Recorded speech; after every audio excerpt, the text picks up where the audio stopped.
Hi, if you like the video, please remember to subscribe.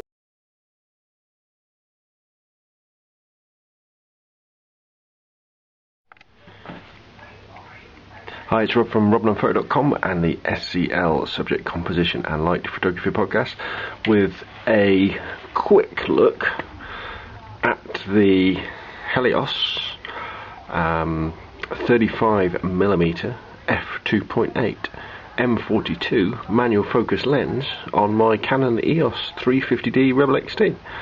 I've done quite a few videos now about these old M42 lenses, but if you haven't watched one already, basically the M42 was an old standard that some lens manufacturers and some camera manufacturers used in the 60s and 70s, and maybe the 80s, I think the 80s too, but it's a screw type mount, so to get the lens off you have to unscrew it, like so. See, it's got a screw type mount, but as you well know, the Canon EF mount is a bayonet type mount, so it shouldn't go on, and in fact it doesn't go on. What you need is a special adapter, which I'll show you now.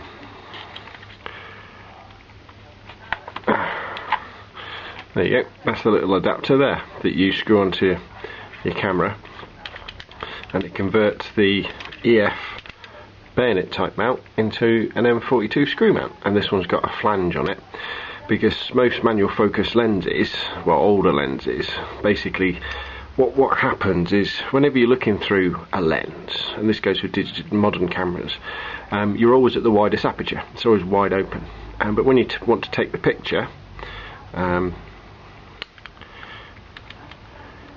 when you take the picture, you can probably see if I do it like that. When you take the picture, the camera has to press that button and stop the lens down to the required aperture, like that, to take the photograph. But there's nothing on the Canon camera that will press that, so that lever there has to be pressed all the time. And you can, some lenses come with like an automatic and manual lever that you can turn. But because this little adapter has a flange on it there, that flange is always pressing against that lever and making sure that the camera has always activated the aperture leaves, so that the aperture is always closed. The problem with that though is the fact that sometimes it can be very difficult to focus, or even see through the viewfinder in low light conditions, because what happens is, if you can imagine when you've let me just put this lens back on.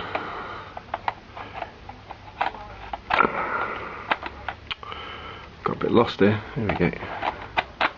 There we go. If you can imagine, if your lens is stopped down like this one is, there's very little light coming through to the viewfinder. So one of the techniques you can use is that you open the lens up to say f2.8, so that the view through the viewfinder will be nice and bright, and once you've focused it, what you then do is you can then stop it down to, you might even be able to see it getting darker as I turn the f-stop. Yeah, see it getting darker? You stop it down to the aperture you want to use for your depth of field effect. But yeah, that's just down to technique. As I say, manual focus lens. With Canon cameras you can run them in aperture priority mode, and that'll, what the camera will then do is look at the light that's coming through the camera and set the shutter speed accordingly. So all you have to do is just change the aperture as you're going along, just by dialing that ring there. Or you can do it in full manual mode and make use of the built-in light meter. Now the 35mm is quite an interesting focal length, because I've played with 29mm Pentacons before, and obviously the 50mm Pentacon and the 135mm Pentagon and some zooms, but 35mm on a crop sensor camera like the 350d works out at about, if 350d's 1.5 times, so that's 35, so it's about another 17, so it's just over sort of 50mm, 35mm equivalent, so it's a bit like a standard lens. It gives you a similar view to what we would see with our normal eyes, and slightly telephoto.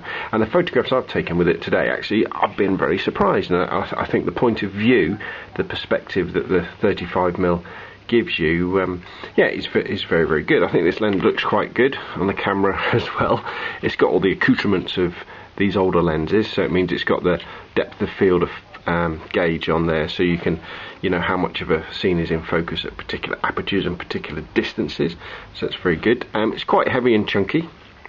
It could probably do with a lens hood on, like all these old lenses do, to reduce flare, because they don't have all the fancy coatings that some of the more modern lenses have. But I've enjoyed using the Helios 35mm. Give me some nice results. I tell you what I have found with it though. I found it, maybe it was me today going out in the cold, but I found it quite difficult to manually focus with. It was very difficult to see what was in and out of focus. This may be because the focus ring moves an awful long way, and so to get something that's fairly close, whether it's in or out of focus, you have to roll the lens backwards and forwards quite a long way. And to be honest, I thought most of the photographs I took today were quite soft when I was looking at them on the LCD screen on the back of the camera. But when I actually uploaded them onto a computer, they weren't that bad. They were okay, most of them. So yeah, so I'd say watch out for it on this one. I don't know whether it was just my eyes having an off day today, but I did find it quite difficult to manually focus. But it's produced some very nice shots. A nice tough lens. Again, on a day like today when it's sort of snowy and cold, I'd rather have this on the front of my camera than one of my more expensive EF lenses, just in case I drop it or it suffers from condensation or anything like that. But if you see one of these Helios 35mm lenses going cheap at a car boot sale, you know, grab one, get an M42 adapter and stick it on the front of your Canon DSLR, because they work very, very well indeed. Okay, that's Rob from robnonphoto.com. Thanks for listening, and pretty soon, hopefully, I'll see you on Flickr.